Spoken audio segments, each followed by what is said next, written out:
Et on en cause cette semaine en Charente, le conseil municipal des enfants d'Angoulême a été présenté la semaine dernière. Ce sont 18 élèves de CM1, un pour chaque école, qui ont mené une véritable campagne électorale pour obtenir le vote de leurs petits camarades. Oups. Un petit malin a même promis plus de frites à la cantine. C'est pas compliqué la politique en fait. Et je proposerai un rap de frites à la cantine tous les jours. Électron, président.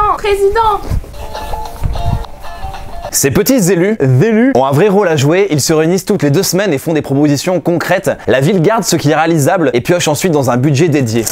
Le précédent conseil des enfants a par exemple construit des gîtes pour les chauves-souris, récolté des bouchons dans les écoles, bravo, nettoyer le bureau du maire, participer à l'opération falsification des élections municipales de 2020.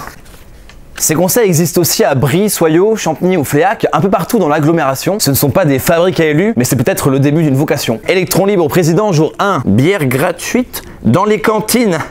Genre des problèmes, moi. Papa, plus tard, je veux être électron libre. Mais trouve-toi un vrai métier. Coup de chapeau cette semaine à la famille Peters installée à Cognac et ils ont adopté un mode de vie zéro déchet. Joseph et Elise Peters ne jettent presque rien dans la poubelle noire qu'ils ne sortent qu'une fois par mois. C'est sorti. Mais quel est donc leur secret, électron libre? Bonne question mon petit David. Ils se fournissent uniquement en légumes de saison, cuisinent tout, même le goûter des enfants. Plus fort encore, ils fabriquent eux-mêmes leur propre lessive et leur déodorant. À la place, je m'étale du sucre chaque matin sous les aisselles comme ça.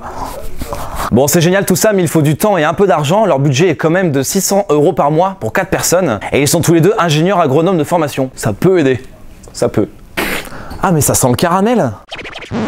Les employés du centre des finances publiques de Roumazières-Loubert ont passé un lundi matin un peu compliqué. Un petit rigolo s'est amusé dans la nuit à murer la porte d'entrée, tout simplement. Il a muré.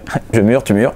Et en plus, c'est du travail bâclé. Putain, mais c'est quoi ces joints du ciment là? Voilà. Cette histoire insolite vous a bien sûr beaucoup fait réagir. On commence avec le commentaire d'Anno61548 qui a envie de tout murer. On devrait peut-être murer les banques, les préfectures, les magasins, les routes. Oups, non, il y a déjà les barrages. Et voilà, le toit sur votre PC. Et ça fera 1000 €.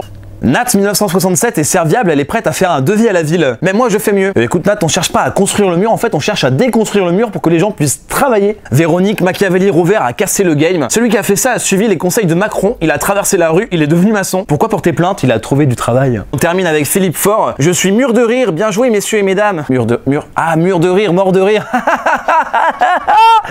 Et c'était Électron Libre épisode 12. Merci de nous avoir suivis. N'oubliez pas de vous abonner, ça coûte que 15 carambars par mois.